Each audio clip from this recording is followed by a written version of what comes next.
Hello Scorpio, thank you for joining me for your weekly forecast for the Sun or the Ascendant for week commencing the 24th of September. Mercury and the Sun have combined in a tender part of your scope. They're also on the back of the full moon on Tuesday, going to be squaring up with Saturn, the planet of structure, and of course of restriction, which is in the part of your situation to do with your ideas and the way you express yourself. Something could come into the open this week that's actually quite controversial or a little bit tender, and it's going to be important that you don't just dismiss it. If you do, it could create some real problems. Your traditional ruler of Mars is actually feeding into this full moon in a very positive way, and it's kind of saying to you that even though there is that side of you that can be quite reserved about your own private activities or thoughts, if there is something that needs to be discussed, the best way you can go about things is actually to seize the moment and be upfront.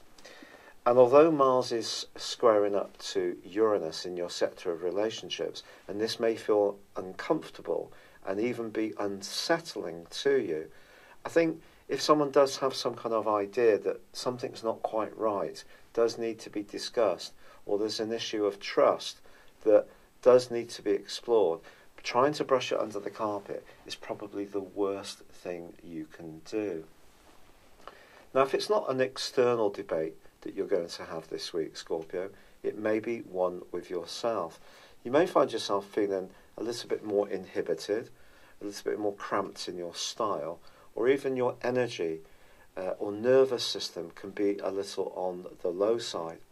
Now, Jupiter and Pluto, Jupiter in your sign, Pluto in Capricorn, Pluto your modern ruler, do continue to combine superbly well. So good things can happen, but I think you need to have your psychic antenna really extended.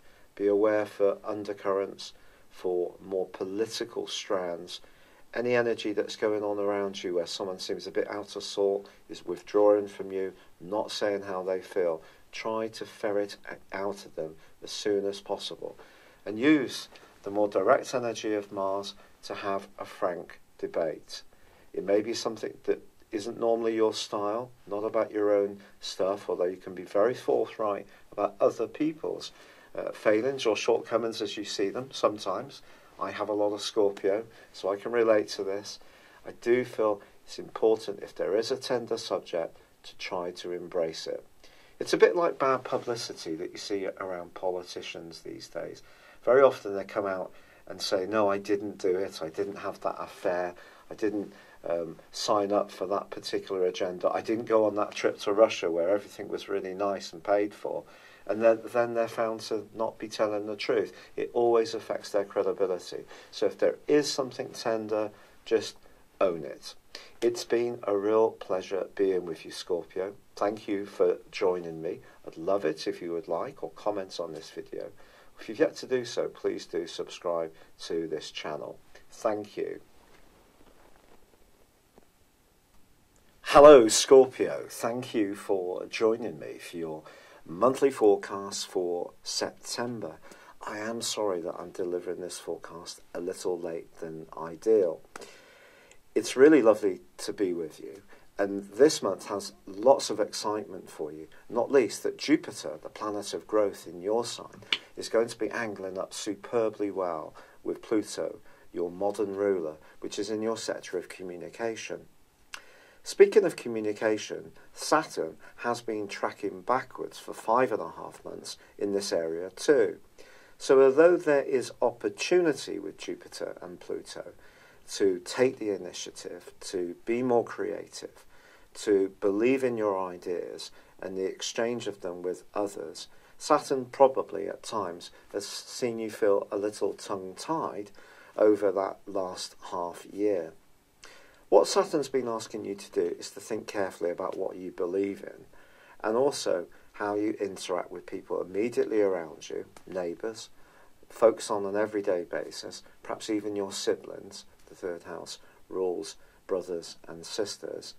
But it's also about your ideals, it's about technology, it's about your everyday thinking, the third house.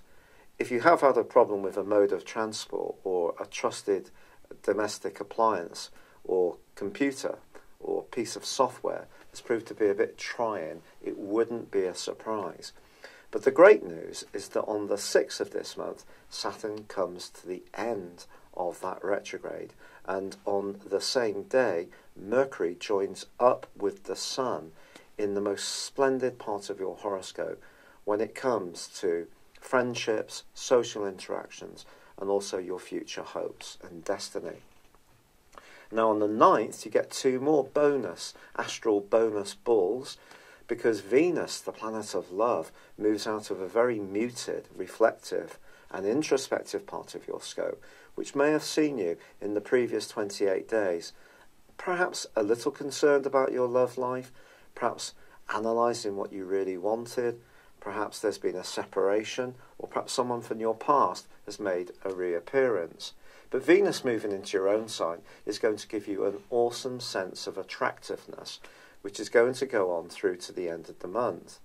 But Venus is going to go into an opposition with Uranus almost straight away, so a surprise could come up in the following 2 or 3 days around your love life.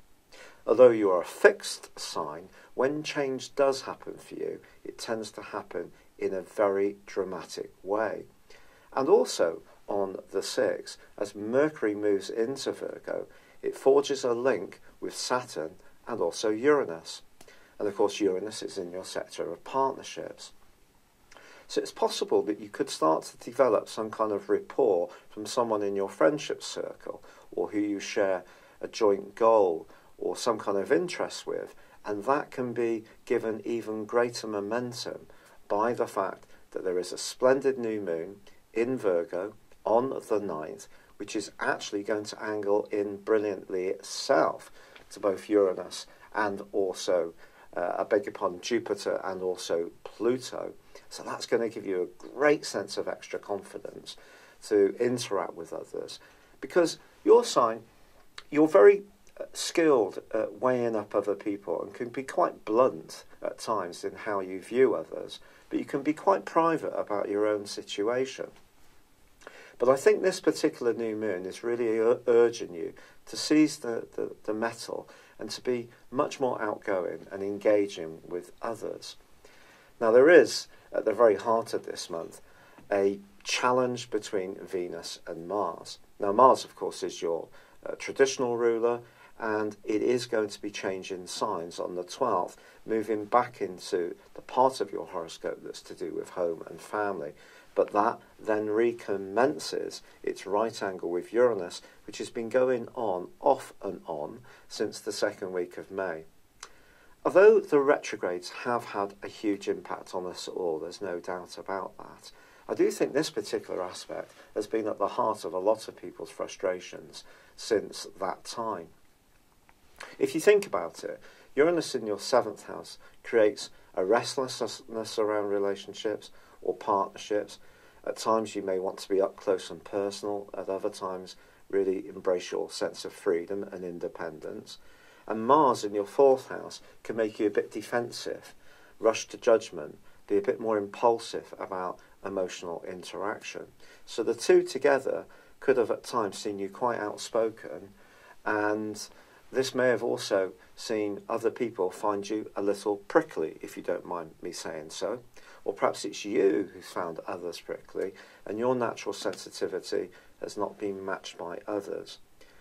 But I do feel that the overwhelming energy of that new moon and Venus joining with your sign, which if you're single is fabulous, because you may decide to give yourself a glamorous makeover. More than one admirer could beat their way to your door before the end of this month. And it's a sense of excitement, I feel. And also with Jupiter and Pluto cooperating so well, I think this is a time to be a bit more attacking in your approach to life. You know, in terms of football tactics, I'm talking soccer here, but it may be the same with American football, I'm not sure, because I'm not so aware of gridiron. But certainly in soccer, we can play the game very defensively, park the proverbial bus, and maybe we can squeeze out a 0-0 draw or a 1-0 win, but it's not very inspiring to watch, and it's not very inspiring to play. But I feel, in general, you can be quite cautious towards life. And I totally understand it because I've got loads of Scorpio. But I think this is the time to be a little bit more trusting. And even if some people do disappoint or let you down, give it a whirl. See where it takes you, Scorpio. Certainly in the first 2/3 of this month. Now, in the last third of this month, I do feel that you may naturally want to retreat back into yourself a little bit. Have a little more time to just reflect on what's really what. But even then, from the 11th through till the 17th, there's a fine link between Venus and Saturn. And if there is someone around you that you really do bond with and feel a sense of kinship, it could be a relationship that's going to stick around for some while, whether it's a friendship, getting on well with a colleague, or even something a little saucier. But once Mercury moves on the 22nd, along with the Sun the 23rd, then there is a change of dimension. This is your time of the year to just reflect on what's happened in the previous 12 months. So it's almost like your December, really, and your January the 1st is when the Sun is going to enter into your sign on the 24th of October. But on the 24th of September, we do have a very, very potent full moon. This full moon is going to occur in Aries, which is a quincunx to your sign. A kind of bus-stop conversation. It's not absolutely harsh, but it's not absolutely compatible. But the key is that there is going to be a clash between Saturn and this particular full moon. And I think it's possible in the following 2 weeks from the 24th, so that takes you into the first week of October, that you could get a bit frazzled, a little bit stressed out if people aren't very genuine, there's any issues of trust, or you find that the effort that you put into situations, which I'm encouraging you to do earlier in this month, there may be some losers, not everything may go exactly to plan, and only you can decide what to do. It's not down to me, it is down to you. I'm just telling you that the planets are particularly auspicious in their own way earlier in the month in September. But I think this full moon is a challenging one. It could make you a bit nervous, a bit revved up. It could see you trying to do too much, almost be too virtuous. So try to slow things down. Don't put too much pressure on yourself, and give yourself a chance to work out some deeply personal issues. If there are some matters from your past you need to grieve about, or things that you need to privately talk about with someone that you can deeply trust, then do it. It can be a time of cleansing, spiritual rinsing out, a time of letting go. But I feel physically you may be at a lower ebb, so don't put too much pressure on yourself. But generally, with Venus threading its way through your sign, joining up with Jupiter, that wonderful link between Jupiter and Pluto, and feeding into that ace new moon, which occurs on the 9th in the sign of Virgo, there is so much to go for, so much to believe in. So trust your judgment, trust your instincts, and see where it takes you. I am sorry that this has come to you late. I have really been struggling with this rheumatoid arthritis. I'm so grateful for the so many brilliant ideas, suggestions and kind comments. I have tried some things, and some things may be working a bit, and some things maybe haven't worked. But it is a bit of a trial and error situation with the medicine. But I'm so grateful for your support. I'd love it if you would like or comment on this video, or if you've yet to do so, please do subscribe to this channel. But for now, good luck and goodbye. Hello, thank you so much for watching my video. I'd love you to join me at my Horoscope Ace app. You can find this at www.horoscope-ace.com. You can use it through Android, iOS, Apple or Facebook. Check out your ascendant or your moon sign, or download your free birth chart. There's all your favourite videos, plus there are daily, weekly, monthly and yearly horoscopes for general, love, Chinese and Indian astrology. If your passion is tarot, there's my brilliant 3-card money or love tarot readings too. And it's all there at www.horoscope-ace.com. Thank you.